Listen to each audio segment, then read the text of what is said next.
Good evening, good afternoon, ladies and gentlemen. Welcome back to High Top Sports. It is, in fact, the best day of the week. We've got a good one for you guys in store today. Got some guests coming on the show as well. We're going to talk, it's bye week, right? So what do you want me to do? We're going to talk about a couple of different things. Napier addresses the defense a little bit. We'll talk about the UNLV thing is just taking over college football today. So that's going to be a heart of our conversation, as it should be, because we've had our own little UNLV situation with Rashada situation. So how those two compare, it's going to be a jam-packed. So sit back, relax, be sure to smash the like button and subscribe. And let's go ahead and give a warm welcome, boys and girls, to the man that's 40 today, Mr. David Slaughter. What's going on, big dog? Lordy, David is 40. You know what, man? You know what I like about a bye week? Is the fact that you can't lose on a bye week, or at least that's what we think, all right? We still got to check the news next 2 weeks, but you can't really lose on a bye week. And when you're watching the High Top on Wednesday, you're always winning, baby. Let's get it. Let's go. That is true. I tweeted that earlier this week. We can't lose this week, and I was like, you know what? Maybe I might spoke too soon. We pull UNLV situation. All of a sudden, here we are. But Dave, I've got something for you. It's your birthday, which means gifts are expected. So I made you a little something. All right, you ready? Okay, let's go. He does everything right and may not play as well on Saturday, and you let us make that decision. That's why I don't read the newspaper, because it's garbage, and the editor that let it come out is garbage. Attacking an amateur athlete for doing everything right. And then you want to write articles about guys that don't do things right and downgrade them, the ones that do make plays. Are you kidding me? Where are we at in society today? Come after me. I'm a man. I'm 40. I'm not a kid. I feel like when you turn 22, you get a Taylor Swift song, you get other things, right? You get Mike Gundy. Slaughter for turning 40. Hey, that's the best present ever. And as a matter of fact, my wife bought me a cameo from Mick Foley, today. So if you have me on Facebook, check it out, man. I posted on Facebook. Mick Foley gave me a cameo shout out, man. It's been a great day. I can't lie. It's been a great day. A great day on the best day of the week. I love it when our birthdays land on the best day of the week, which is fantastic. So, boys and girls, almost 300 strong early on in the show. Let's have a jam-packed go. We've got Miss Sierra Clark with Sierra Clark TV joining us today from Believe channel. Sierra, good to see you. How you doing? Good. How are you? I'm so glad to be here with you guys. We are excited to have you. Got a lot of questions we're going to be going over today, talking all things Florida football. I know you had your show early this morning, correct? It was, yes. So it was posted late last night, but okay. Yep. So okay. Can you? I want to repeat what we did earlier before the show. Can you talk to us about your co-host for a minute? yeah, no problem. So my new co-host, he just joined this week. His name is Cedric Wilcox II. He played at New Mexico State. He's from the Dallas area, and now he's playing pro football in Canada, and he played at the USFL as well. So lots of football, especially growing up in Texas. Football is crazy down there. I live in Arkansas, and anytime I go to Dallas, I just drive around. I'm like, is that a college? No, that's a high school. I think about my son gets a little older. I was like, man, I went with Texas, play some high school football. You told us that before the show, and I go, man, what a hell of a co-host. I was like, my co-host is 40. It's 4'9", can barely hop in his chair. I wanted you to tee me up again. I appreciate that, Sierra. Hey, I just want to let you know, I make the perfect long snapper. If you ever need a long snapper, let me know. Yeah, it's our Rocco Underwood. You know what I'm saying? He's not afraid to get down there and get dirty with it. Super chat from Keenan John says $5 is happy birthday, Dave. And Mama wants to stay safe, High Top family. Look, we got a little hurricane coming at us here in Florida. You may be affected a little bit too over in Arkansas here, but we're getting some bands and some wind right now here in St. Augustine. We shouldn't get too bad of it, but the Panhandle and the west coast of Florida is bracing up for a big one. But I do want to talk about this. So, I'm always a Disney gator, the optimistic gator. And buddy at my work today goes, hey, man, how do you think we're going to do this weekend? I go, we're going to buy this weekend. But next weekend, against UCF, he goes, how do you feel? I was like, I don't know. I don't know anymore. And he goes, really? I go, yeah. And, as a kid, and when you've watched this over the years and you're not invested as I am now, week in and week out going through the summer, you truly feel and believe like, hey, bye week, get to recoup, get to bounce back, figure some things out, hopefully make some adjustments, and go into UCF and feeling pretty good about it. Unfortunately, where I guess my disdain and my unexcitement comes from is the 3 years we've been following and the things that we expected to see changed have not changed. In fact, they've gotten worse. This defense, which we keep saying can't get worse, continue. We got to quit saying it, is getting worse. And so I guess this kind of, we're in this bye week blues where you see all these great football games coming up and you kind of forget about the turmoil that Billy, even somebody tweeted like, hey, did we forget that we want to fire Billy? That's what happens. News travels 24 hours. You forget about it. UNLV creates some noise and we move on. And we are coming off a win, so nobody's mad right now. Like, I asked the question, like, hey, can Billy, with a spectacular win on Saturday against UCF, could he buy back some stock? Or am I just in the bye week blues? Sierra, what are your thoughts on that? I agree. This game has been circled on my schedule for a few years now. UCF has wanted to play Florida for the longest time. A few years ago, there was some, are we going to play in Orlando? Are we going to play in Gainesville? Are we going to play at the Camping World Stadium? Or are we going to play at UCF? It was a whole back and forth. I'm from Orlando, and UCF has always kind of felt like a little brother to Florida. And now that UCF is in the Big 12, they're not so much little brother now. In fact, they have one of the best rushing attacks in the country in college football. And Florida is now kind of in a down period right now. And as we know, Florida's defense is not good. So if Florida can fix those types of mistakes and show that, hey, we actually have passion, because I just haven't seen it from this team. We have passion so much that we want to beat this UCF team. We want to put the Knights in their place, back in Magic Kingdom, not in Gainesville. And if Coach Napier can get this win, I think more fans will be slightly on board. Do they want to see him back next year? Maybe not, but maybe not a mid-year firing. It's a must-win, to say the least. And look, I think you nailed it on the head, is that they're that little brother that has grown up by going into the Big 12, established some things with KJ Jefferson, got Gus Malzahn. They've got a legitimate coach in there as well. And this is a game we've been hearing about because they beat us in that bowl game. And Florida fans, we've kind of brushed it off. I was like, we didn't care anyways. We ain't got the same excuse come next Saturday. We got to rock and roll with it. Swatter, birthday boy, old ass. What you thinking, big guy? Oh, sorry about that. Yeah, Can you hear me? Like, hey. Yeah. I couldn't hear you there. I mean, when you think about it, you look at it. I mean, UCF has a top 5 rushing attack right now. Granted, I know a lot of people are going to say, hey, they haven't. Yeah, they are number 1. And they're going to say, well, they haven't played anybody, but who are we? Are we anybody when it comes to guarding the rushing attack? I mean, Florida has seemingly, they gave up 240 yards rushing on the ground to Mississippi State last week, who's probably one of the worst teams in the SEC right now, as opposed to, I think Vanderbilt could beat Mississippi State right now, the way that they're playing. So, I mean, you look at it and and when you break down the statistics and all of that, it comes to a point to where, okay, you played KJ last year. He ran all over you last year. He's not the fastest quarterback. You come into this year, the rushing defense is still the same. I know we're going to talk about last week's game here in a little bit, but when you look at it all, like that does not bode well for Florida. I mean, going into a bye week, maybe you fix some things. Maybe I don't know.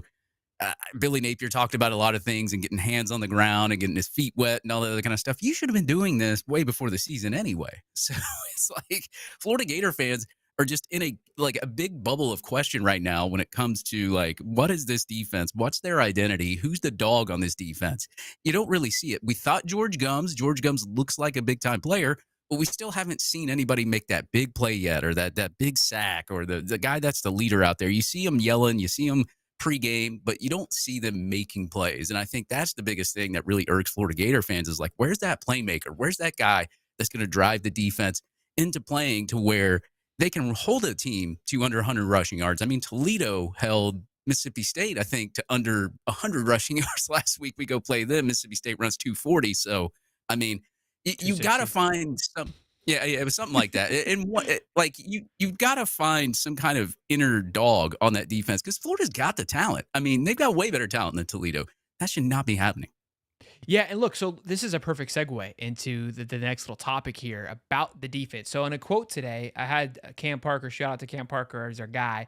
They had the teleconference today. There was no presser on Monday, no presser today, but there was a teleconference today. And the question was, how much focus this week was on missed tackles, and how much do you think they can improve on it going forward? again, my frustration and where I'm losing my hope in my Disney Gator is these are things that we've been talking about for the last 2 years, and we heard about how great they were going to be going into this season.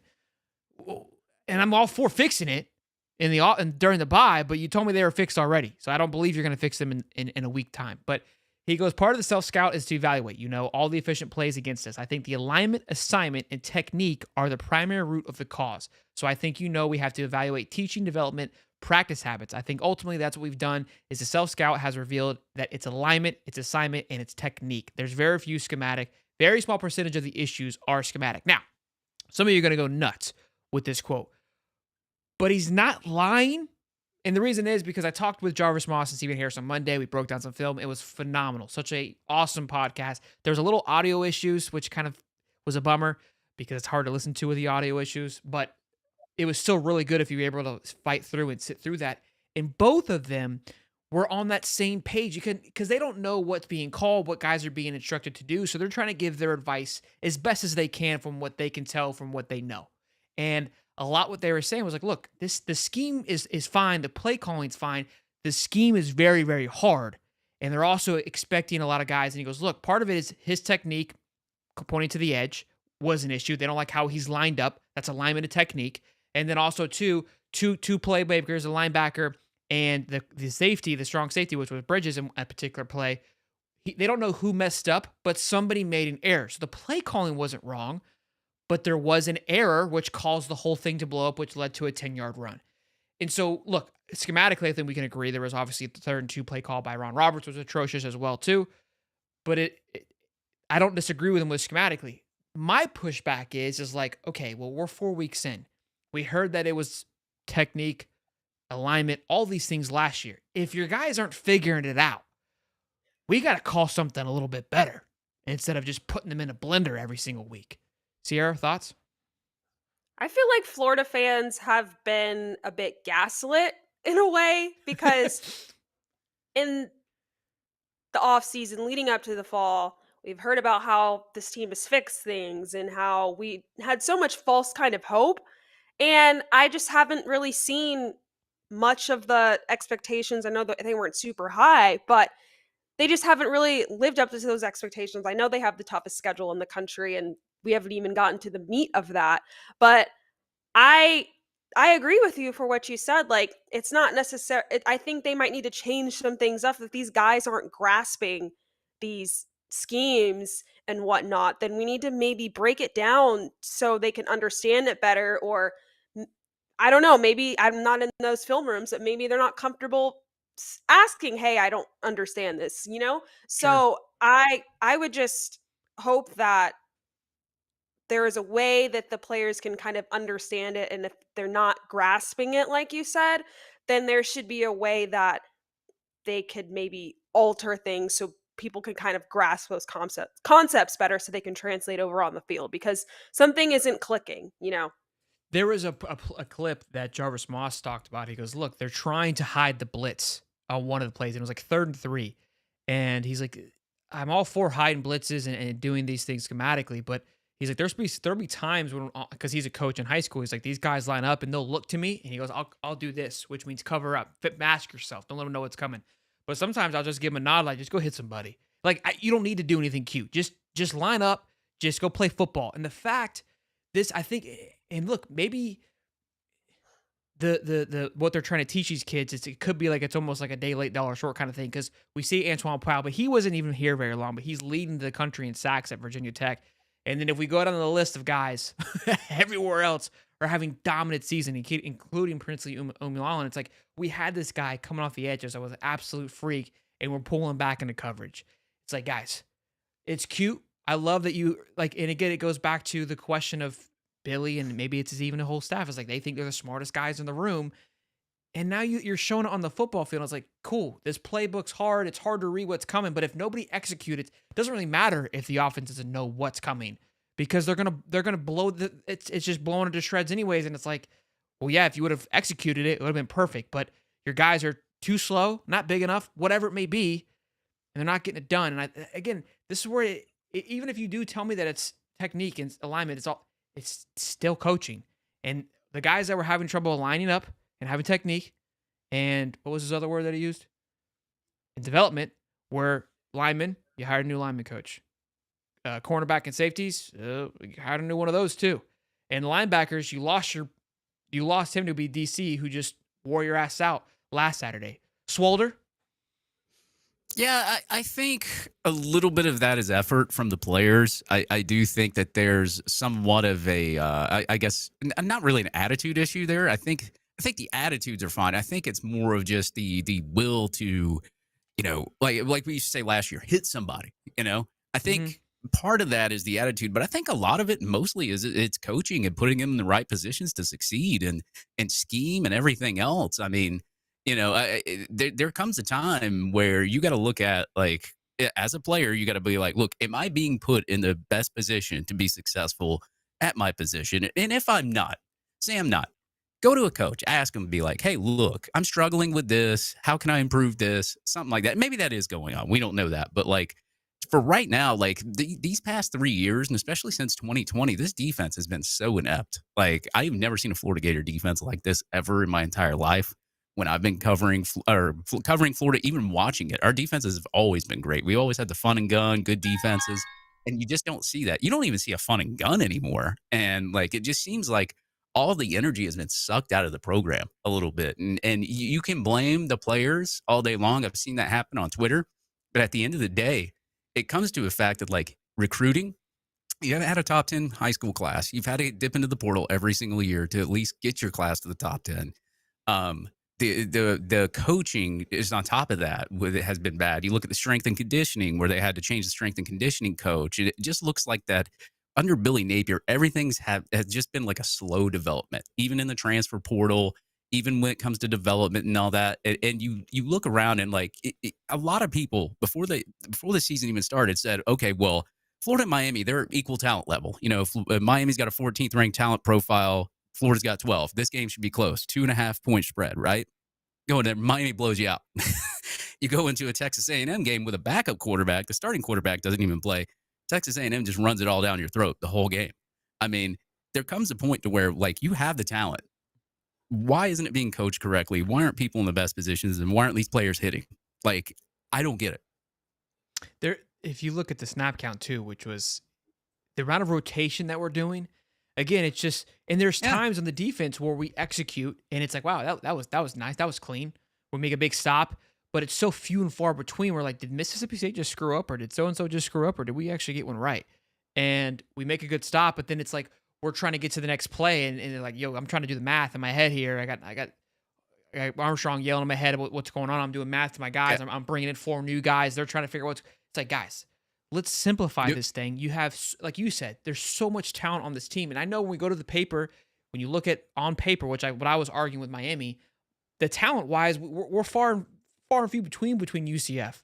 But they're going to go out there, more likely be better coached and more organized and work with what they have. So any last thoughts before we move on to our next subject, Sierra?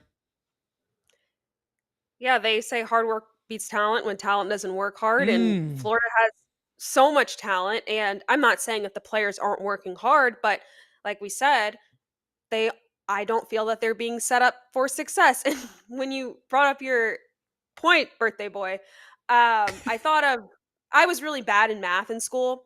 And there's always that one person or that teacher that's like such like a mastermind when it comes to math, but when it comes to teaching and explaining, no, because like they get it in their head, but they can't explain it. And that's kind of how I feel how this staff is towards the team.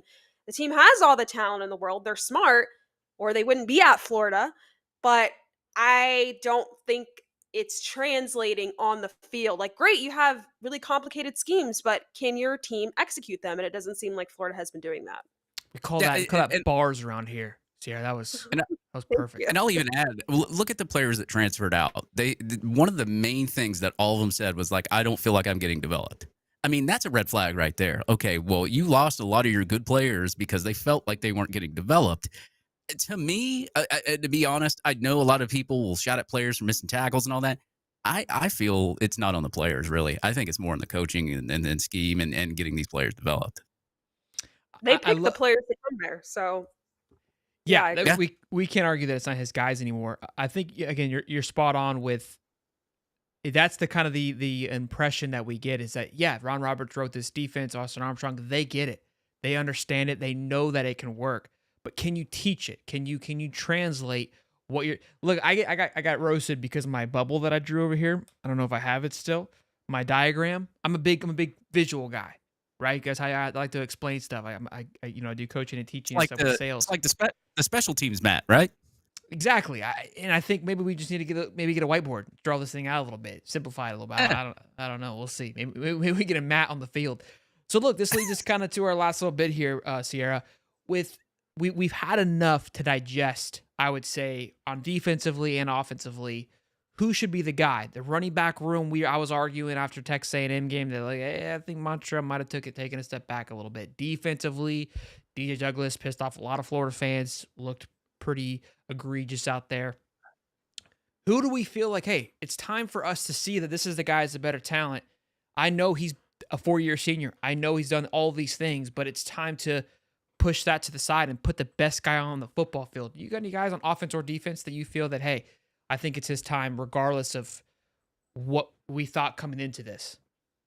Well, I have one who has already kind of received lots of recognition, but like David said, we don't have that exact playmaker that everyone talks about. I don't live in Florida full time. I'm in Arkansas, but people see me wearing Gator stuff and they'll be like, "Oh, like the Gators, not very good, yada yada yada." But sometimes if a team isn't good, people still know that one player, and people haven't really been like telling me that one player. But heading into media days and whatnot, there was a lot of hype around Jason Marshall, and he's actually ranked number 1 when it comes to single pass coverage, I believe. Yep. But I know he's extremely talented and he hasn't been doing bad, but I would just like to see more from him. I would like to see more of him on the SEC leading stat sheet. I'd like to see more from the defense as a whole in general, more interceptions, more crazy plays, more things that make you go, "Oh my gosh, he just did that." I just want to see more of that with this Florida team because, again, we have the talent.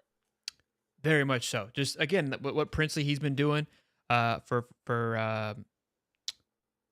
Ole Miss. And look, some of my favorite players like Micah Parsons at Dallas, love watching him play.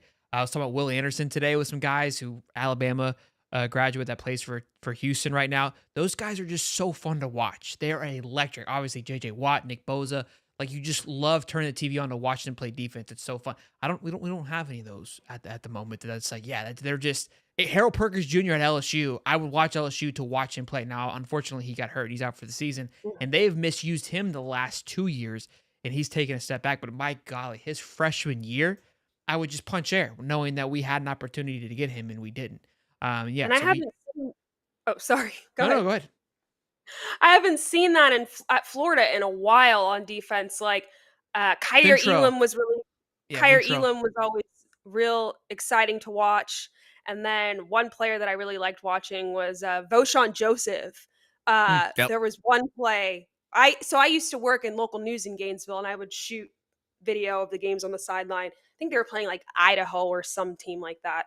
And he hit someone so hard, like the whole crowd was like, "Oh," and you could hear it through the camera. I posted it on Twitter. It went viral. Like, you could hear it, just those loud hits. And we don't see anything like that anymore. There's nothing. I haven't seen anything this whole year that's like, "Oh my God," Yeah. Swatter, who do you got, man? Who's your step up guy or next up guy? I hate doing that, but I will say that I think, like, as I alluded to, coaching, all that other kind of stuff. But if it comes to like a guy that I've like really seen splashes from, Jaden Ball, man, he's averaging over 9 yards a carry right now. Every time he's been on the field, he's been burning people.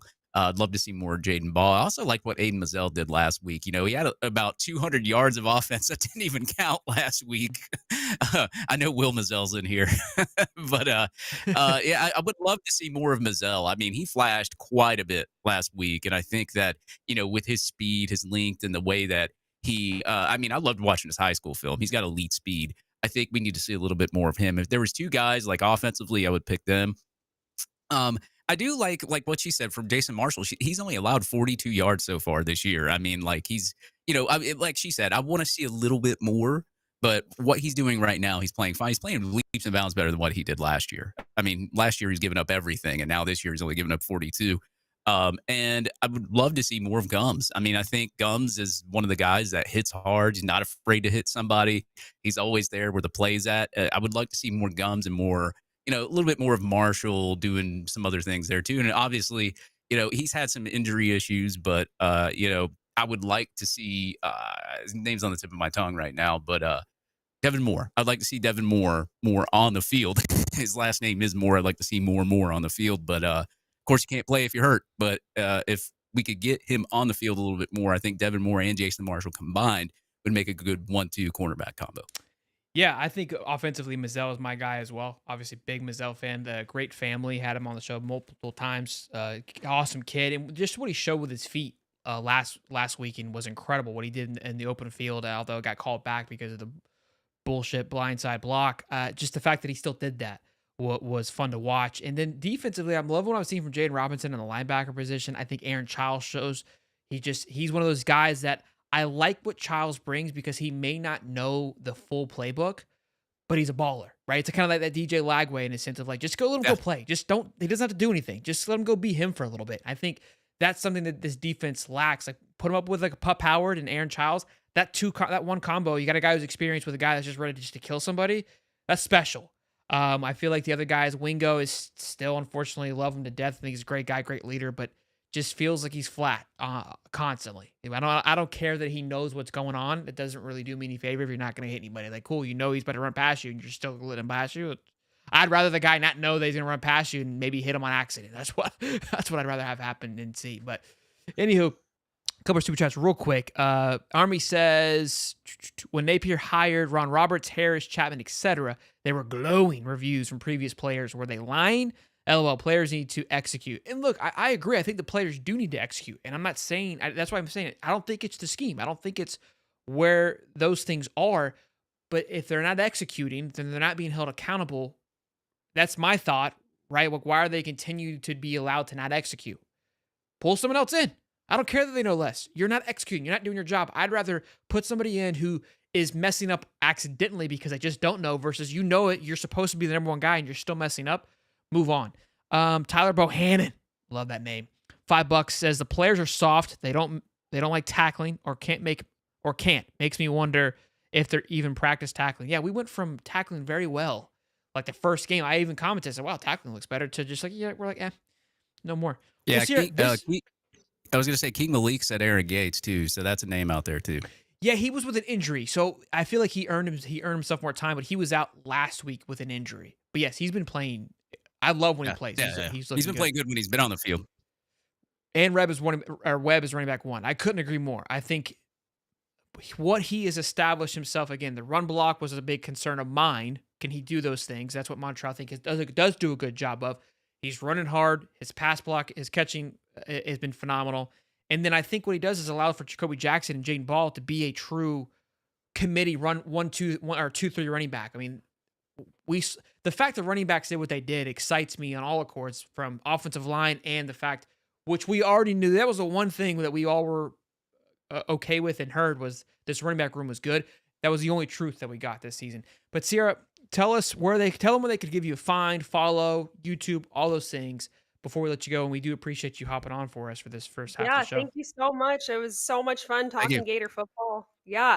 At Sierra Clark TV on Twitter and on Instagram, Sierra R Clark _, but I am on Twitter a lot. I have lots of opinions, and I am the host of Believe in Florida Football podcast. You can get that wherever you listen to your podcast. So thank you guys so much for having me, and let's hope for a win next week.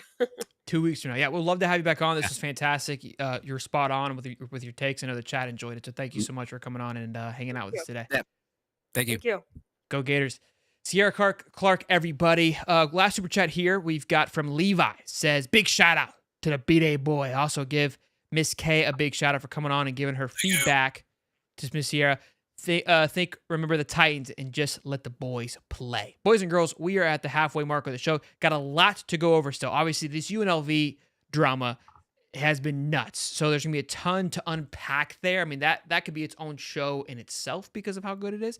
And then we'll talk about a few other things. But that UNLV thing, there's going to be multiple things. And, of course, we've got our pick-ups. Before we do that, though, this show is brought to you by, of course, Prize Picks.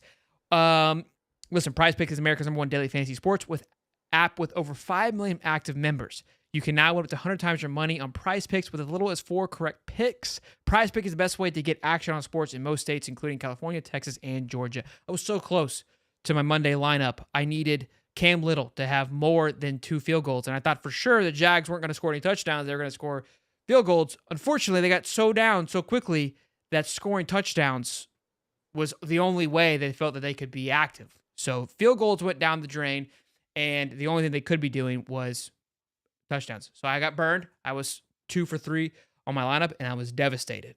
Right? It was absolutely crushing. Enjoy using Prize Picks. It's an absolute blast. So make sure you download the Prize Picks app today. Use the code HIGHTOP. Get $50 instantly when you play $5. That's code HIGHTOP on Prize Picks to get $50 instantly when you play $5.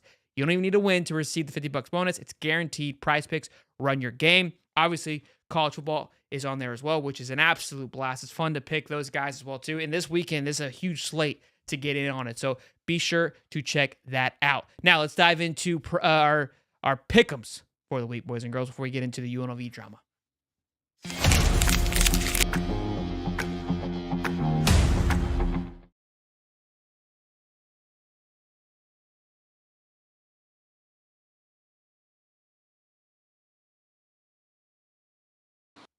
Goodness, what am I doing? I don't know. God, the producer is in shambles over here. Cowboy Ty, what's up, big dog? What up? Oh, snap. Hey, Happy birthday! hey, big weekend for you last week. Dave sucked Yeah. ass, and I did the best, but you did better. Listen, I told you that things are about to turn around. I've seen how the football season's going. Now I gotta feel. I gotta feel. I'm pissed because Feeling I let you picking Illinois deter me for what I knew to be right. And I can't do that this week because I've been up another. Wow, I'm it's up my fault. Wow, my fault. Okay. 100%. It's not my fault. I'm at 14 now because I had a big week. Dave's at 13 and you were at 10, Ty. So Oh, wait. I got you guys right where I want you. We're fine. is that right? Is that right? Okay. Boys and girls, let's get after it. We got almost 600 people in here. Be sure to smash that like button. Let me know what's going on. All right. This is our pick'ems for the week. We got the Pokes versus Kansas State. Avery Johnson coming off a tough loss against BYU last weekend. David, the birthday boy, Swolder. Pokes lost too. Both teams coming off a loss. Pokes got handled by our old man Cam Rise. I think you and Cam are the same age today, Dave. What do you like here? Pokes or the Wildcats? Give me the pokes. I'll take the Pokes against K-State. Ooh. Cowboy Ty, hit me with the juice. Well, Cam Rising didn't play last week. So, That's true. that being said, Avery Johnson did play last week, and he did not play very well. So I'm going to go the Pokes as well. Ooh. Poke it. K-State at home -5. I think they bounce back. OK State's defense is atrocious. And we talked about it on our Monday matchup show. That Kansas State game was decided within a minute and a half. I don't think that happens again.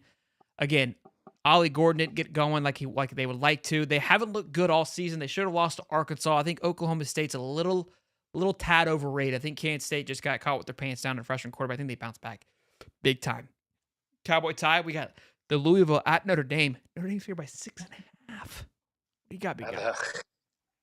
Man, this is a tough one. It And is. what Riley Leonard are you going to get? That's the problem. God, I'm going to say that they're at home, and I'm going to say that Riley Leonard does just enough, and their running game does enough to beat Louisville, but I don't feel great about it. So look, I don't know too much about Louisville. I'm going to be completely transparent here, but Notre Dame is Notre Dame. And I know they've already figured out how to lose one. I think they're going to figure out how to maybe not lose one, but this one I think is going to be close. I could be wrong, and Louisville could be a complete fraud, but I'm taking the Birds here. Or Cards. Yeah, it's a tough one too, but I've watched Louisville play. I like how they sling the ball. It's very different. Their quarterback's already thrown for 850. I'm gonna go with Louisville here. Notre Dame's always overrated every year, and they always lose 2 or 3 games. And I don't know why they get placed in the top 10 every year, but it's what they It's do. true. They played in the AC Championship last year, so let's relax. We got the Sooners at Auburn. This one is an interesting one. At the beginning of the season, I took Auburn at home because the hype behind Auburn was extremely high. Although myself, the only thing that I was right on at the beginning of the year, so I'm going to make sure I get my victory lap while I can. Didn't see why there was hype at Auburn, and here we are. Shelton was right. Only thing I was right on, which I'm cool with. I'm cool with that. Wait, is that a +2 for Auburn? Oh, yeah. They're getting 2 Oh, yeah. points. Yeah. And so here's my thing. I have loved the downfall of Oklahoma this past week. Our boy Jason has been in shambles. I've been definitely not holding any punches. It's been an absolute blast. They are losing their mind. Jackson Arnold has been officially been benched. They're moving on to Hawkins, right? I believe is his name. Freshman quarterback. Yes. Looked good, mobile quarterback. Their defense is really good. Auburn doesn't have much, hasn't really shown much of anything, right? They lost to now California and now Arkansas. You got Hugh Freeze, point blame. You got Hugh Freeze quarterbacks from back in the day throwing shot. Like, everything's telling me you got to take Oklahoma here, Sheldon. Like, all the signs are telling you it's a dumpster fire in Auburn, which leads me to believe I'm going to go with Auburn here. And I may be wrong, but I would love to see Oklahoma go down again. That's more so what I'm concerned about. Auburn's already in the shitter, right? So both of these teams just want to shit on each other. I'm cool with it. Dave? Good talk. Tyler, what do you think? I'm with Dave. I'm silent too. I don't know who the elephant. What is up with these games this week? Holy. They're close. I'm going to take Oklahoma only for the reason that I think Auburn's worse than Oklahoma. I mean, I think Oklahoma's defense is good enough if they can run the ball and do some things. Like, Auburn's just, like you said, Auburn's a mess. Oklahoma, honestly, is not what everybody expects them to be.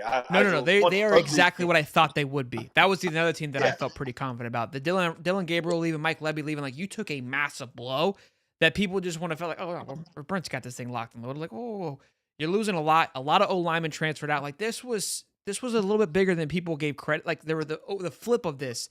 And they thought Jackson Arnold was just the Lord and Savior. I mean, look, rightfully so. The guy looked phenomenal in high school. Thought he was going to be really, really good.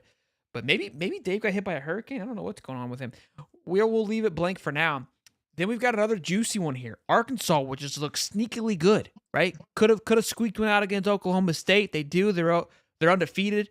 Playing A&M. A&M's ranked again because they're on a little bit of a jive, rocking and rolling. Ty, what do you like here? Yeah, man. There's like I said, there's a lot of good games we got in here, and like you can see them going both ways. Like, I don't think Talon Green's ready to play the 12th man. I think the 12th man is going to give me the points that I'm looking for here. So give me Texas A&M. Look, I agree. I think it's playing into A&M's favor playing at home. They've done a lot with a little in the sense of what they've got offensively. Defensively, I think they still throw a little bit of a juice to it. Giving them 2 points, Arkansas, they'll be feeling pretty good about that. I mean, given what Arkansas was last year, Sam Pittman turning things around, but I like A&M to get it done here as well. Dave, what do you think? Awesome. I think so too, Dave. That was great, man. I think you know what happened Dave took a shot of vodka and got it on his electric. Yeah, he said his internet just went out. I think what happened, bingo called, right? It's time for it's bedtime. His wife came in and shut everything down and said, you need to get your ass in bed. It's past 9 o'clock, you old man. We'll just keep it rolling. I guess Dave's going to have to just forfeit his picks. I don't make the rules. That's how that works. We got the Noles at SMU, favored by 6. I mean, this is disrespectful to FSU, and I'm going to stay on my train. I'll take the L, but I'm taking this Tangs here, baby.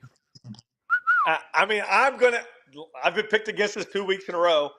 I'm taking us this week, and the only reason I'm taking us is because the defensive front looked like the defensive front was supposed to.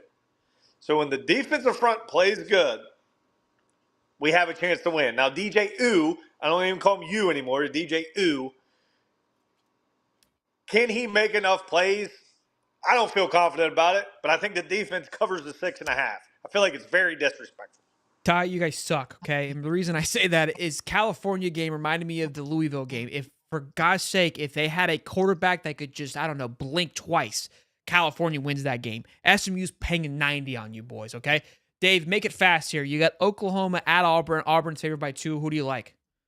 Oklahoma. Okay, and then we got Arkansas at A&M. A&M gets 2. Oh, Auburn gets 2. But you already said it, so it doesn't matter. Who do you like? No. I'll go A&M. Okay. And then FSU, Tangs gets 6. Yeah, I'll go SMU. Already did it anyways. All right. David, you're going to go first. Illinois at Penn State, but Penn State's favored by 18. Or they got negative 18, right? You said they're Penn favored. State's favored by 18. Yeah. I don't know how odds work. My bad. I'm an idiot. Wow. I'll do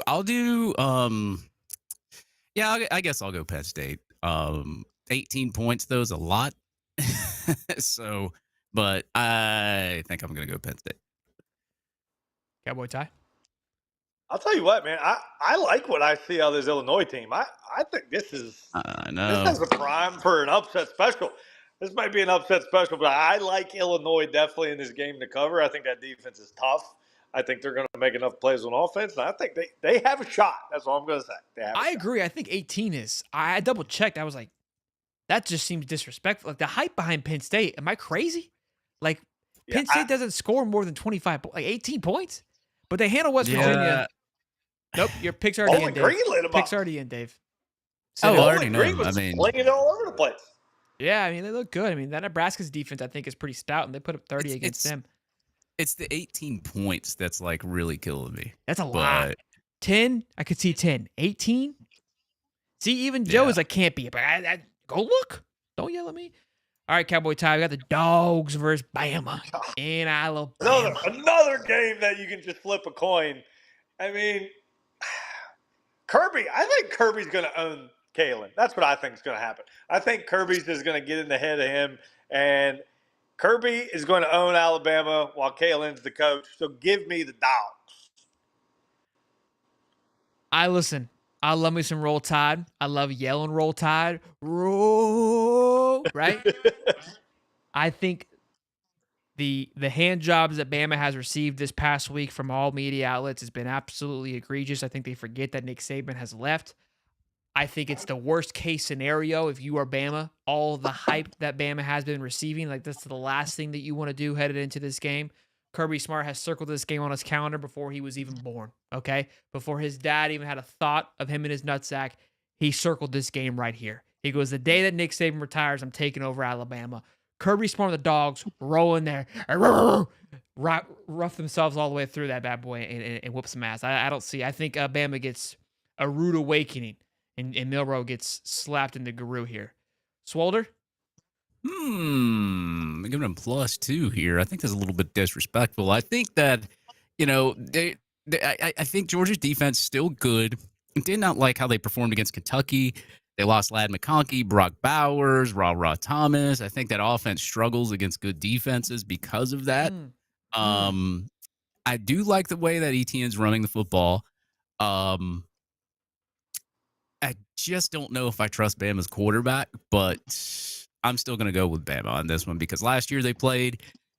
Alabama returns a lot of good defensive players back there, and I know Carson Beck almost threw like 4 picks last time they played in the SEC championship, and all of them got dropped, so I'm going to go Bama. Yeah, the Beck hype has lowered a little bit. There's a little bit of a overrated. That chance started. I've been saying it since day one. Starting to ramp up. Overrated bum. Starting to ramp up. We'll see. I even talked to my Georgia guy. He goes. They're not. They may not be wrong. I've been high on Carson Beck, so I'm not pushing this train. I'm just letting y'all know what's up. That's the thing. It's like, did all those receivers and that tight end make you last year, or are you just that good? Like, we'll find out. Go watch week 0 when I said I think this bum is overrated. Go watch week 0. All right, boys. Ty's not going anywhere. We're going to get into around the league. This is where things get juicy. We talk about UNLV and all the good stuff. But did Rocket Money find you any subscriptions you forgot about, or you paid twice and didn't realize it? Yeah, one more ad for the boys here, okay? Just give me a second while we rock and roll with this bad boy. Can you name every single subscription you have? I know I can't name all of mine, and I'm not alone. I just learned that over 74% of people have subscriptions they've forgotten about. With Rocket Money, I don't have to remember every subscription or worry about forgetting because I can see them all laid out right in front of me. Rocket Money is a personal finance app that helps find and cancel your unwanted subscriptions, monitor your spending, and helps lower your bills so you can grow your savings. Look, time's tough, boys. We're going to be packing up every little acorn that we can right now, right? Rocket Money has over 5 million users and has saved a total of 500 million in canceled subscriptions, saving members up to $740 a year when using all the app's features. I love it. Look, we don't like to partner with somebody unless it's beneficial to all of us. So I think what's important here is you guys can use the extra $750 and pump it into Prize Picks. You know what I'm saying? I'm here to help you do you. All right, big guy. Stop wasting money on things you don't use and start using. Cancel your unwanted subscriptions by going to rocketmoney.com/hightopsports. That's rocketmoney.com/hightopsports, boys and girls. Okay? Just in case you don't know, it's rocketmoney.com/hightopsports. All right, boys, let's get into Around the League.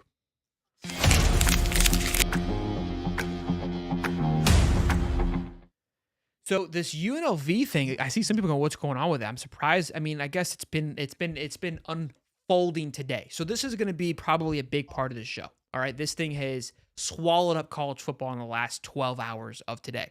So I'm going to give you the best synopsis of what's happening here. All right, starts off with Matt Toluca, quarterback of UNLV, quarterback of the 3-0 UNLV, who's looking to be primed for a playoff spot. Right, they're one of those first four in right now. The schedule looks kind of juicy, given those circumstances, and they've got Syracuse, I believe, this week or 2 weeks from now.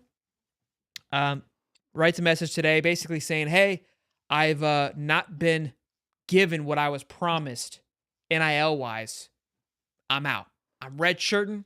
If I play one more game, I can't do this. I'm redshirting, and I'm hitting the portal." We've talked about this, how this relates to Florida and keeping Billy on staff.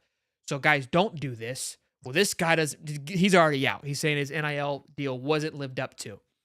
So now this whole thing is unfolding, right? He says that people are going, "You're a quitter." You got one half saying, "Well, if I wasn't getting paid, I wouldn't show up to work." Then a report comes out that what happened is he hired an agent mid-season. This agent used to play ball, I believe, for Arkansas. He's 33. Why does that matter? I'll tell you in a minute. Apparently, there was a conversation that they showed up to UNLV saying, "Hey, he's kicked ass. We're 3-0. I want some more moolah, baby." And they're like, "No, that's not how this works." He's like, "All right, I'm out. Peace. See you later." So then it's like, well, that's shady. Why would you ask for more money and then quit because you don't get what you want? Like that's weird. UNLV even comes out with their own statement going, "Hey, we basically confirming that, yeah, they asked for more money." Nobody knows what's going on, what's happening here. Then like a few hours later, right, everyone's arguing about who's right and wrong. Should they be doing this? Is it ruining college football? Did he quit on the team? Is he right for not showing up? The running back walks out. The running back for UNLV says, "Hey, I'm hitting the portal." His reason, he even tweeted out, was not due to NIL. He goes, "I ain't got no issues with NIL. My issue was what I was promised on the field, whether it was playing time, what have you." Quit on his team. Huge issues here. So obviously the conversation of like, who's wrong, who's right, what have you. My thought process on this is we got to start at the top, right? Because this isn't the first time. This is similar to Jaden Rashada issue, and it for damn sure ain't going to be the last time.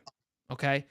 So if we look at this issue, is the fact that we have a he said, she said situation is a big red circle issue with just the entire process, the entire NIL, which falls on the NCAA. We're always looking to blame somebody, right? Is the NCAA that there's too much emptiness, right? There's not enough structure here that this continues to happen. From the article Pete Nakos said, which is where I'm kind of leaning towards like, yo, this falls on the player. But also too, there's a point where it's like the schools have been getting away with taking advantage of the players probably for a very long time, which we've known this.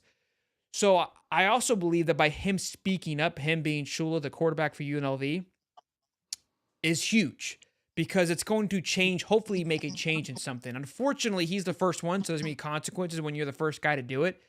You're wrong, but you're also probably right because you probably were screwed over. Because the conversation was, hey, he was promised $100,000 to come play at UNLV. When asked, they asked the collective, who's not associated, they're connected with the UNLV, but the coaches during this interview process, during the interview with Pete Nakos, were like, we have nothing to do with this. said, look, they promised 100K, but it's like, look, we can't promise you 100K before the season starts. So you have to enroll into UNLV before we make any promises. They're right. That is correct. That doesn't mean it's not happening. That doesn't mean conversations aren't happening before they sign, right? But with that in mind, you kind of lose any ground, right? The fact is, like, you can't have these conversations before you commit to UNLV. So meaning you committed to UNLV with the idea that you would get some sort of endorsement, some sort of sponsorship, which is secondary to playing for UNLV. And I know these guys, we keep arguing that they're professional athletes or that they're pros, but in reality, they're still college athletes that have the ability to make money on the side. I know that's not how we look at it. It probably isn't like that, but logistically, that's technically what it still is. That's a mouthful. I know I just sweated and vomited a lot on everybody, but I wanted it, bro. The story has been nuts to keep up with today, and that's kind of where we're at with it right now. The running back quitting after the fact, non-NIL was crazy, and before the show started, Bear, what's his name? Bear Alexander, he redshirted for the season at USC.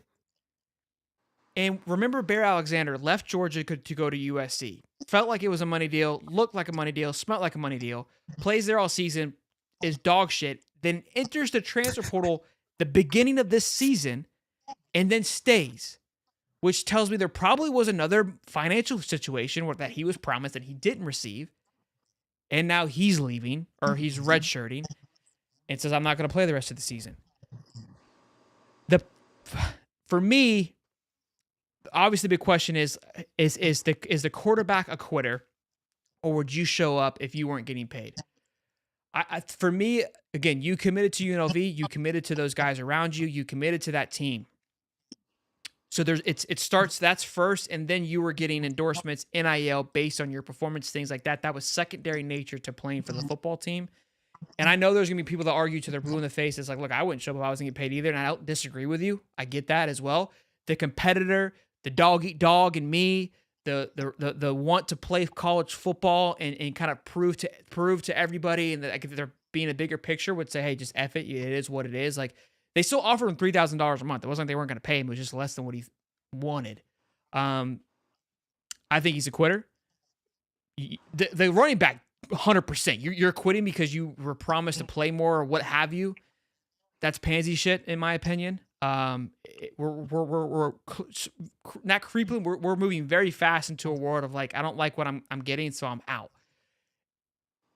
It's an ugly place. It's a nasty place for college football. We saw it coming, right? We always were concerned what NIL would bring up, but it's coming hard and heavy now with all of this. And hopefully, we've talked about it too on Monday, right? With coaches, I talked about the coaching situation where I feel like coaches are bending schools over with their guaranteed money. And until a college kind of makes a stand of like, look, guys, we can't just keep hiring these coaches and just passing them around.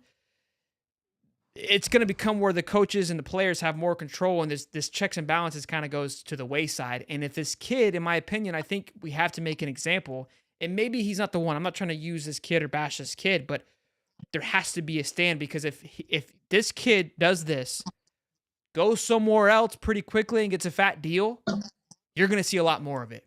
So if you're colleges, I would say, hey, we got to come together and say we can't have this happen, or this is basically, I don't want to say it, but blackball in a sense, to make it like, hey, we can't, if we showed him that it's okay, then this is going to be a lot more electric. Unfortunately, somebody like a Bear Alexander, who would be a hot commodity, I don't think people are going to turn a blind eye to him.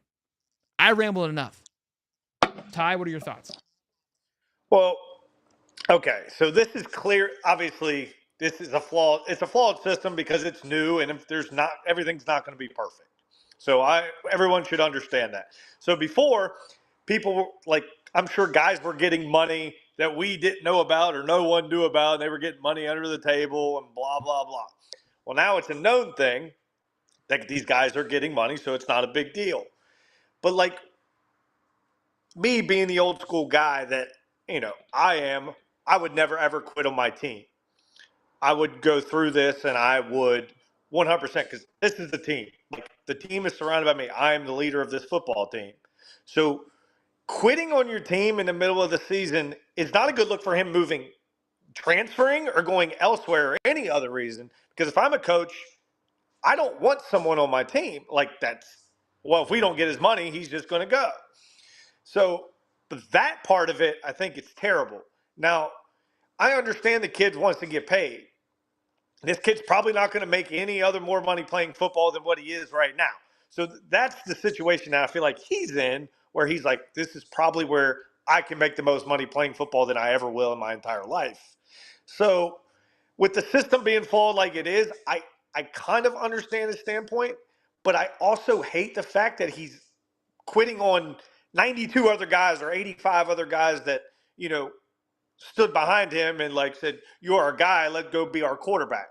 So I'm in between, but I would never ever leave my team because it's just a bad look, and it's a bad look for you in the future on top of it.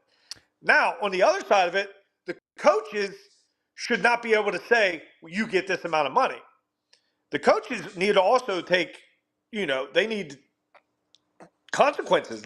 You can't tell a kid, we're going to give you $100,000 and then be like, oh, we're going to give you $3,000. Just kidding. Now that you've already signed, you're doing this. So there's got to be some give and some take. And I understand his frustration, but I also wouldn't quit on my team. Well, that's where I think, look, I think it's good that he's making a stand because there's clearly an issue, right, of over promises and nothing being delivered. So it's like somebody had to do it. Somebody had to be the guy, had to be the scapegoat. And unfortunately, it's going to be, I don't say unfortunately, this could pan out and be just fine. Like Brendan just said, Oklahoma will take him, Auburn will take him. There's plenty of schools that would love to have a good quarterback that's being successful. And I don't really care that you left. I would have left too, right? That's where we're at. That's why I think it's only going to get worse, unfortunately, because unlike the NFL where everyone's kind of in unison, I call it the good old boys club. All 32 owners are they see something yeah, that guy's not coming back. We're all in unison. They sit at a quick table, quick lunch. Yep, all right, we're cool. But and so that you kind of set a standard of hey, y'all know what happened to him. I ain't doing that. I'm not doing that shit. That guy got blackballed, right? That's not gonna happen in college football. Callie Burba, he's our lawyer for High Top Sports here. These are contract issues. Just sue for breach of contract unless there is no contract and you're lying. So that's a good point, right? You can play the end of the season and then go, well, hey, you promised me $100,000 and you have a massive lawsuit and you could get that plus 10 times. Problem is again, it goes back to what I mentioned at the beginning. You cannot have this conversation prior to getting there. So also, how's it not in writing? I don't understand how you don't have that in writing. That's what I also don't get. There is no contract. And that's the whole point of it, is that because you can't have one. Technically, you legally, if there is a contract prior to being enrolled, both parties are in the wrong. So unless there was a contract after enrolling, which doesn't sound like there was one either, it's basically we agree to $100,000. This guy's got no pot to piss in. And what even the whole thing is why nothing will come of this is because it's similar to the Rashada thing where it's he said, she said, which is even worse. This should be very simple. Was there a contract? Yes. Are they in breach of it? Yes. Okay, give us $100,000. Let's come back. Let's move on. None of that's happening, which means. I'm sorry. So these coaches being older and wiser, they're older and wiser. They know what they're doing, towards these kids. These kids are young. They're stupid. I'm getting $100K. That guy told me I'm getting $100K. Even though that's not the case because I have it in writing absolutely nowhere. I don't know. I don't know if it's the coaches or the NIL, the collectives. I'm sure the coaches have a factor. Don't get this twisted. But it sounds like the conversation and the coaches are doing a good job, similar to the Rashada thing, where it's look, our hands are. There's a lot of maneuvering around. But yeah, I understand what you're saying too. Yeah, I don't know. Dave? There's an old saying that says CYA, see ya. It's called cover your ass. So anytime that I've worked a job and I've either wanted a day off or had a complaint about something or anything, just anything, I've always sent it an email. I have never verbally went up to somebody and said, hey, I'm having this issue. I've always sent it an email first, waited for replies because you have it on paper. You have it on paper. You have it documented. This is the thing that all these kids make a big mistake of. These people promise them they promise them the world, a Disney trip or $300K or something like that. And then Words are just words. I can promise you $1 million tomorrow, Shelton, but does that mean I have to deliver it to you? Hell no. You're going to hate me for lying to you, yes, but I don't have to because I don't have it in writing. Now, if we have it a contract, I sign it, you can technically go to court and sue me for $1 million. So that's where we're coming to now. Even Waters made a tweet that says we're definitely at the point in college football where contracts should be mandatory, which it should. It would at least offer clarity and accountability. That's the thing. None of these people are covering their ass. And it also makes you think like, okay, well, starting quarterback left. Now your running backs left. What's really going on there? And then you have Bear Alexander. He's redshirting. You're thinking, okay, well, what happened over at USC now? Did he see what happened at UNLV? He's like, I'm going to take the same approach. He was probably promised something. Yeah, he's probably promised something, and they didn't deliver either. So he's like, oh, well, I'm going to take a red shirt then. You guys can go figure it out. So we're getting to a point in college football, and I knew it was going to get here to where it is ruining college football. Like NIL is. There's no structure. They said, here, no rules. Everybody, all these boosters can just join in. I mean, look at like what Oregon's doing right now with big time billionaire, the Nike guy. Like they're getting anybody that they want because the guy said unlimited NIL. So they're just grabbing players left and right. That's the problem.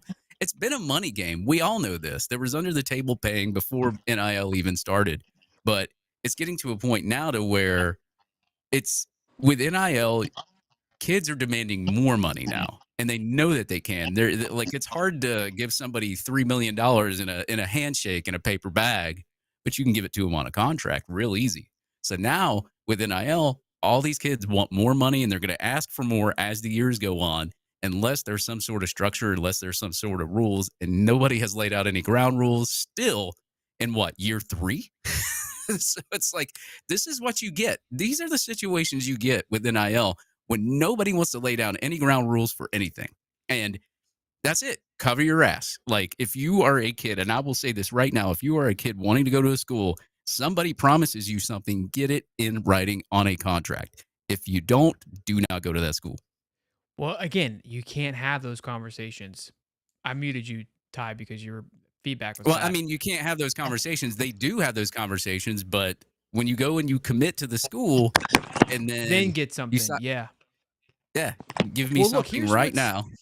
In the article, what's interesting too, because Kermati is the agent who I mentioned was 33 earlier, and I'm going to take a little bit of a jab here at, we've heard some horror stories from agents, but in the article from Pete Nakos, they're like, yeah, we kept asking about the $100,000, then we went to $50,000, we went to $10,000 a month, and then we said, hey, we'll do 50. If you have a contract signed for $100,000, why are you negotiating?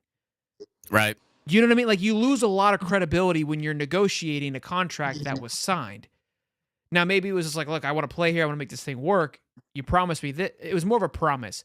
Now, there is some, and Brendan did say this, like it's weird. I remember I would meet with my... and I'll even say this. They shouldn't be talking to coaches anyway. Like they should be talking to the...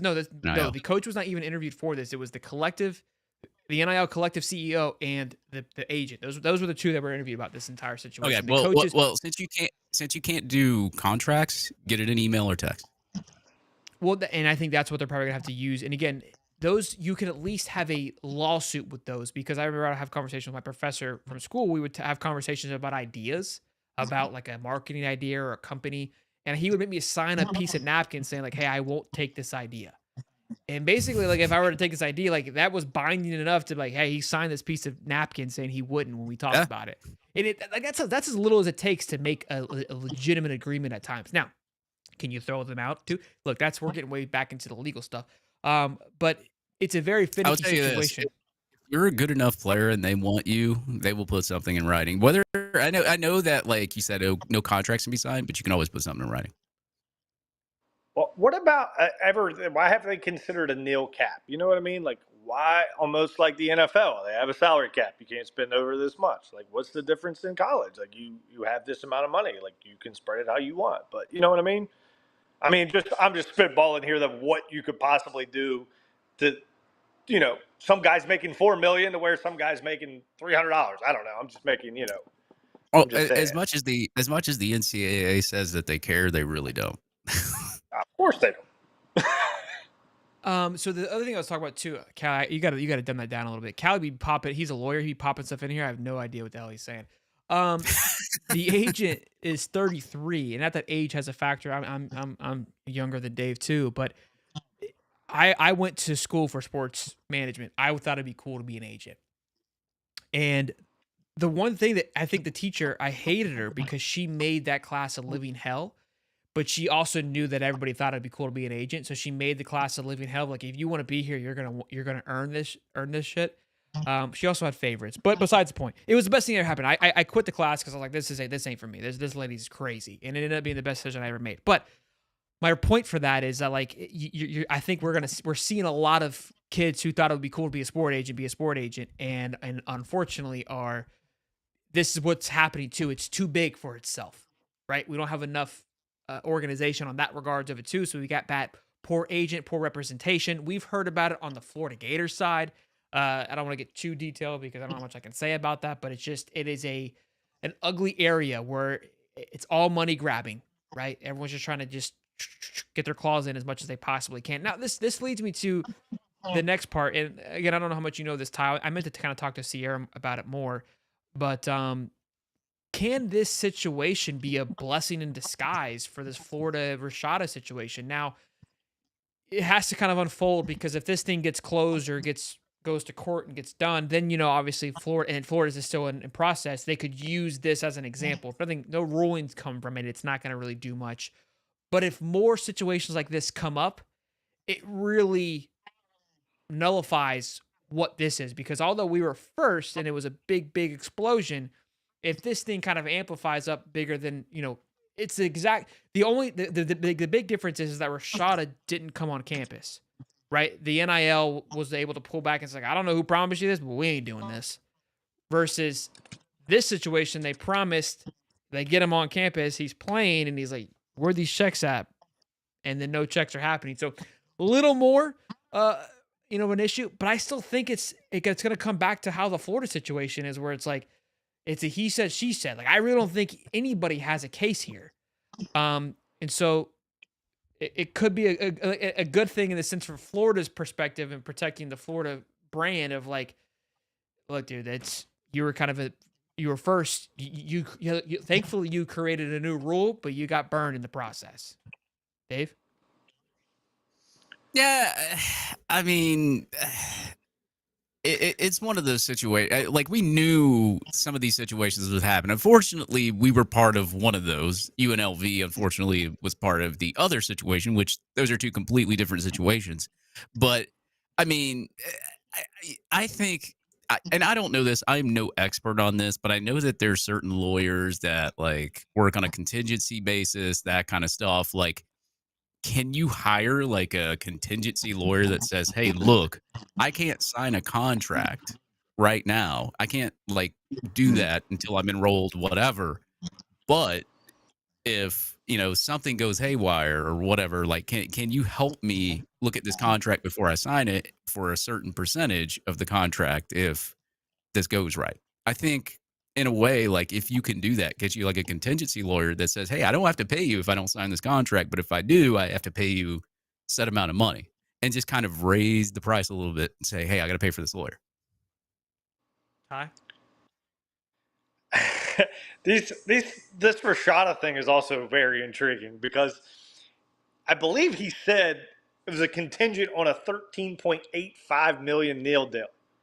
But once again, there's no contract. So where are you getting, like, where is this number coming from? You know what I mean? Is this just a number that he came up with, or is it like a number that a coach said, or like, what is, once again, I don't know, but it's just like there's something that we don't know that we're missing, and it's gonna be very interesting to see how it goes moving forward. Yeah, look, that one was more. It's a he said, she said battle, but there's a little bit more. Again, it goes back to, you can have the signed napkin, the text that can connect you to some kind of promise, which then that opposing side, Rashada or the UNLV kid, would have something. Look, I don't think these kids are necessarily wrong, right? Listen, these schools are big business. They're not dumb. Yeah. They know what they're doing. I can assure you they have screwed over these kids more times than not. And I'm not going to sit here and play woe is me. And I'm not saying these kids haven't done the same thing, recruits screwing over the money bag guy and all this stuff. But at the end of the day, the big dog going to eat being the school. Okay? They're not what they are because they've been nice. If there's anything that I've learned in my 30 years, if you up there with the big dogs, you've laid down to the fleas, my boy. Okay?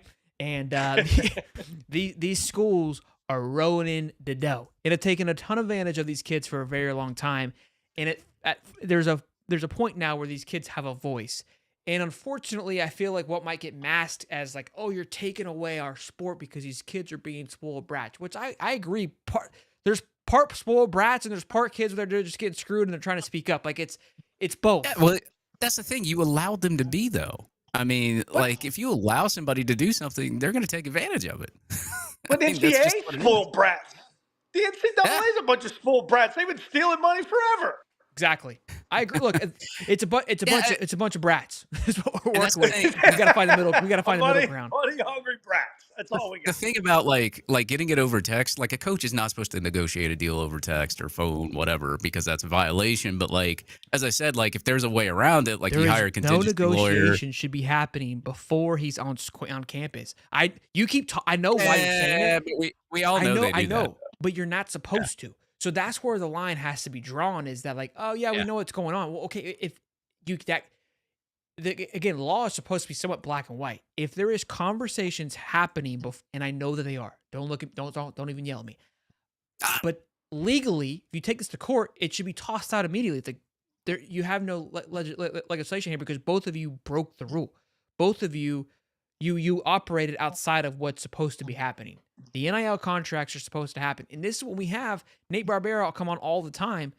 We say, hey, what's the conversation? How is this affecting recruiting? He goes, look, we have them, the recruits, meet with the players that are doing the NIL. We allow it to do the speaking for itself because we cannot have that conversation. And that's how, and that's fine. It's like, how's NIL? I don't know. Look what I'm driving, cat. Look what I'm doing. Look what they signed me up with. Like, yeah, I got to post a few pictures of me doing this, like, the kids foundation, things like that. But yeah, I'm rolling in. That's how you market it. That's how you're supposed to sell it. That's the legal way as of now. Clearly, I know that's not happening, but that's how it's supposed to be happening.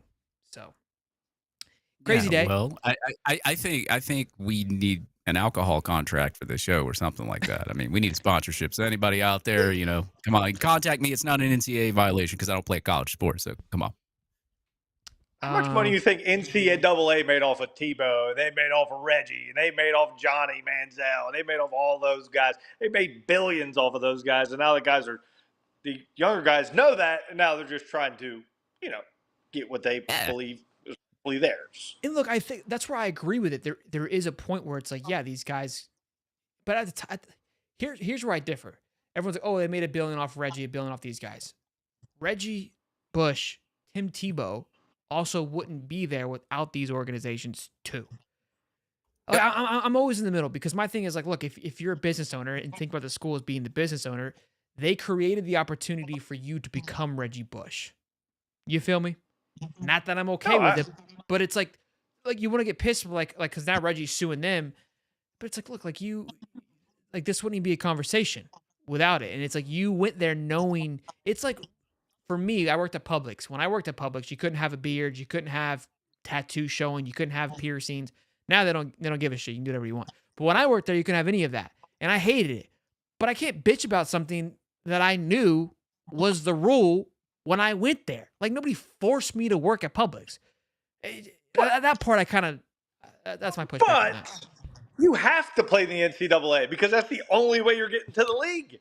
Fair enough. And look, I think that's why it's good because, look, you're 100% right. They created a monopoly, right? They created a way that there was no way around it. And so it's like, look, if you're forcing me to go this way and you're also making money off of me, then we need to have a middle ground. And I agree with you. You stunned me there. You got me there. You lowered me on that one. I agree. But I'm still 50-50 on it. It was. I get it. I get it. I understand both sides of it. I totally understand. Dave. We almost 500 strong, and I was a little over an hour. Be sure to smash the like button. I want to play this last little thing here. This clip came from the DC from Miami, which we've had on the show, but we haven't had him on the show. We've talked about him before. We've talked about him before because he basically made fun of Billy. This quote is his little comment here is really interesting, and I'm going to apply it to Florida because obviously that's what we work here. Because I don't think we're doing it at all, and it's cool to hear him like break down and like simplify watching film and preparing for a game. Take a listen, and then we'll go from there.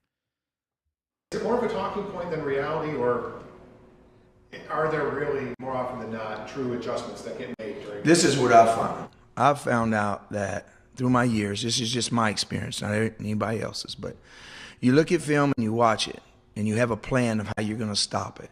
And when you come out to play against them, they're not going to do that. They're going to have something else. So you have to be able to fix the problems before halftime. If you fix the problems before halftime, they'll probably go back to the things you saw on film. If you haven't stopped the problems, then your job as a coordinator is to fix the problems at half because they're coming back to it. Once you fix the problem, they'll go back to what you've seen on film.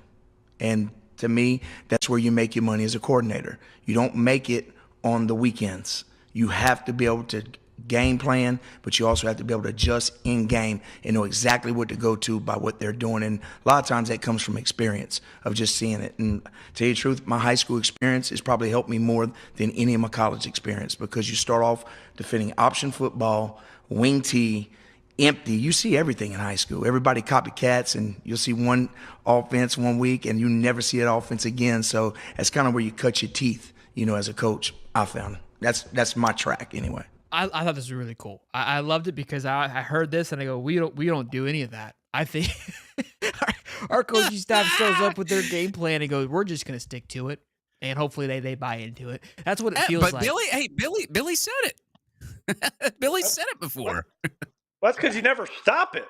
Yeah. Well, look, you know what I love too is like, look, it goes back to the old saying, "Kiss, keep it simple, stupid." And it's like, dude, you simplify it so damn well. It's like, look, be prepared for X. They're gonna throw Y at you. We got to be prepared for X. When Y happens, that's my job as the DC to make adjustments to force them into X that we are prepared for. And he's 100% right. That's what annoys the shit out of me. It's like, what? Why aren't we? And again, Texas A&M is a prime example. You prepare for Connor Wingman. They throw in a mobile quarterback. At this fucking point, boys, Florida, we all know we suck against mobile quarterbacks. That should be plan A for Florida. Mobile, yeah. Yeah, Florida State's the same. 100% the same way. Figure the shit out and be prepared for a mobile quarterback. We have a mobile quarterback coming in at UCF. We got a mobile quarterback coming at Tennessee. We got a mobile quarterback coming at Ole Miss, kind of, sort of. And that's about it, because FSU sucks. But the other guys are going to tear us up with their arms. So that should be plan A. How do we stop this? Because that's what they did. The next part is like everyone's running on us, whether it's this kind of run, this kind of run. A&M could not throw the ball. How do we force them into doing that? How can we stop these things? Stack the box. Be overly obnoxious and we didn't do any of that. We literally stick to here's where our strengths and weaknesses are. Hearing him say that, I'm like, Miami's got him a good one. Just hearing him keep it so simple. It's like, look, this thing isn't rocket science, guys. Like there's a billion of us. It's how can I, and we even talked about it with Sierra before. It's like, how do you simplify this? How do you break this down? You could be a really good math teacher because you know a lot about math, but can you simplify it so the guy knows it? This is the coming full circle for the show here of how you simplify that. Yeah. Well, I also think that playing really crappy teams also helps simplify that as well. And I'm not going to say that we're a good team either, because we're not. We found that out in game 1, 2, and 3. So I think a lot of DCs do this anyway. I do respect what he's done and what he said there. But at the same time, who is Miami really playing? Come on now. I would love to see him adjust in game to somebody actually good, decent that they've played. I'm not going to buy you being this great big DC when you've played Ball State, Florida, and I'm going to say that we're not good at all. We've already seen that. Our defense is crappy. And then, who else do they play? USF. I mean, come on, man. I will say, though, I do give him credit because that USF Miami game was pretty close at halftime. They came back out at halftime and just blew them up. So I do give him credit there, but I got to see him play better teams. Okay, I don't think he's sitting up here as we're 4-0, I'm the shit. He was asked a question. You're getting caught up in this 4-0. You got to simmer down, Dave. We got to move the past alcohol's flowing. The Yeah. alcohol's flowing You a little bit. All right. You got to move past the shit on Miami. Like we got it. We Tyler. No. I will say I do like the way that he explained that. Like That was the more. I do. That I was do more like of the it. adjustments, and I'm not saying that he's a bad DC. Like he's probably really Yeah, good. I have DC. no clue. I'm He not- could get tore up. I liked hearing him. The way that he said that, it's like, yeah, like damn, that's okay. That's cute. Yeah, So I but got like a story. Go ahead. Go Go ahead. ahead. So good thing. My I story's was just gonna taking a say, while. at the end of the day, like we have seen Billy say, we're gonna stick to our game plan. That's it. It's like, no, you gotta adjust your game plan at halftime, dude. You can't stick to this. This isn't working. So I actually was an OC in a high school that I attended up in Maryland, and I came offensive coordinator like I was 28 years old or roughly somewhere around there. But what I learned as an OC also was when you simplify the game for kids, it makes them play so much better. And the reason that is because when you tell them they have to look here, they have to look there, or they have to look here, now that's the first thing they're doing is look, instead of just playing, okay, this is your read. After that's not there, then find your guy. It's like, oh, okay, now I know where I can go. And you're not thinking too much. Now you're just playing. You're playing off complete instincts. And what I think what he's saying is, in my opinion, is stop making the game so complicated. And like, this is where we want you to be, but we also want you to be your instincts. If everybody understands what I'm trying to say, it makes sense. Like, Yeah. we know what we want to stop, but when that's not there, like, use your football instincts. You guys are Division I athletes. Like, you know how to play football. Like, it's not rocket science. You've been doing it since you were a kid. So when you sit there and you do all these things and like you tell them you have to go here, you have to go here, you have to be here at this time, like now they're thinking too much and they're running around in circles. To whereas you just sit there and you go, look, this is your read to a quarterback, and then it's not there. It's like, where are you going to look to next? And his instinct is, I'm going this way. So like all I think that he's trying to make the point is like, we come out to plan to stop this, but if we see this, we're going to let our kids just be athletes and be football players. Like, and that's how it works. That's how everything should be. And I always talk about Josh McDaniels because I hate the guy, can't stand him, but he made everything so complicated, even the NFL standpoint, that like players just didn't know where to go or where to be at the certain time that they wanted them to be there. And they play slower because they're thinking too much. And when you start thinking too much, you don't play off instincts. You play slower. I mean, look, we this is coming full circle. I don't know if you saw at the beginning of the show. We talked about on the defensive side of Florida, and it looks slow. It feels slow. And I talked with Jarvis Moss and Stephen Harris on Monday, and they said the scheme seemed like it was too hard. There was just a lot of expectations on certain players. And again, that kind of speaks to that kind of all comes surreal moment of, yeah, we're moving slow. We're not, because everyone's thinking too damn much. I feel like you're trying to get the math problem figured out in the middle of the football field besides just hit somebody. Right. And that's again, exactly what happens. That's exactly what happens. When you think too much, you play slower because you're not playing off your athletic ability and instincts, and that's not what you want. Yeah, good point. These are all fantastic. I'm glad we kept you around for this. Okay. You know what my game plan would be though, like off what he said. So they would game plan for something different. I would go the same, and then at halftime, I would do something different, just to kind of rock paper scissors that shit. You know what I'm saying? Yeah, I think that's probably why you're not going to call plays, Dave. But I appreciate your input and your take.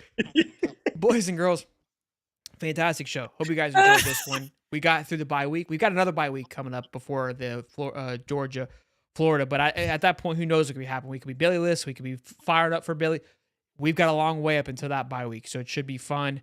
Hope you guys enjoyed the show. Of course, smash the like button, subscribe. Whoa. Shout out to 40th Dave birthday here, baby. for the four. I was about to pass it. I wasn't going to end it. Okay. Go ahead, pass it, baby. Well, you just stole it. I can't pass what you stole. I'm giving it back. No, I don't want it anymore. Go. Giving me the floor? It's all yours. Man. Oh man, I feel bad now. I'm sorry I upset you. Whose show is this? He's giving me the floor, baby. It's the chat. All right, real quick. I forgot to read the super chat. Conway Titty says $2 as a USC player. Just did the same thing. I didn't see this when he sent it, but yes, thank you, Conway Titty. He did. Thank you. Go ahead, Dave. Now you can go. Just want to say 40th birthday, guys. Shout out to everybody at High Top, and I'm gonna do a little toasty toast to you guys. Oh, you were supposed to do that before the show, bastard. That is some Twin Pea whiskey. That is the most smoothest whiskey you'll ever buy. Twin Pea. Buy it. But I thought anyway, it was- I do want to say thank you for the birthday shout outs. I know I couldn't reply to everybody today, but I will say thank you for the birthday shout outs. And then shout out to the man up there. My dad passed away in 2008. Glad I made it around 40 years around the earth, around the sun, whatever you call it. But yeah, thank you. Love it. Too drunk. Yeah, bro, gonna get cheered up, Dave. Love you, buddy. Happy 40th birthday, man. You don't look a day past 50. Ty, great stuff, man. Hopefully your picks rock and roll here. And shout out to Oh, Sierra buddy, I'm Clark. telling you, it's He's zoomed in, boys. Zoomed in. Keep hammering that like button, boys. Let YouTube know we're doing a great job. I appreciate you guys tuning in on this beautiful Wednesday afternoon. Be sure to check out Prize Pick and Rocket Money as well. You guys have a fantastic weekend. Stay safe during this time of hurricane, boys and girls. We love you. Be good. We'll see you boys in the next one. Peace and love, baby.